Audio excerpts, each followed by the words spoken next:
सबैलाई मेरो नमस्कार, न्यानो अभिवादन।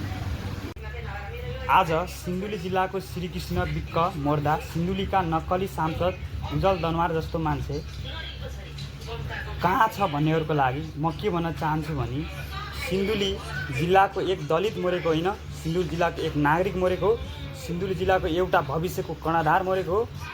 काल आएर मर्नु र जेल कस्टडीमा मर्नु धेरै फरक छ।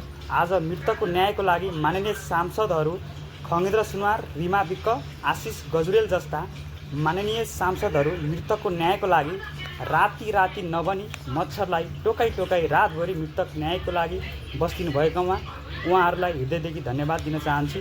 तर हामी सबै नेपाली हो, यो नेपालीले बुझ्नुपर्दछ। माननीय सांसद पनि चाहिन्छ, पुलिसहरू पनि चाहिन्छ, पत्रकार मित्रहरू पनि चाहिन्छ, तर कानुन प्रक्रियामा सबैजना चल्नुपर्दछ। धन्यवाद।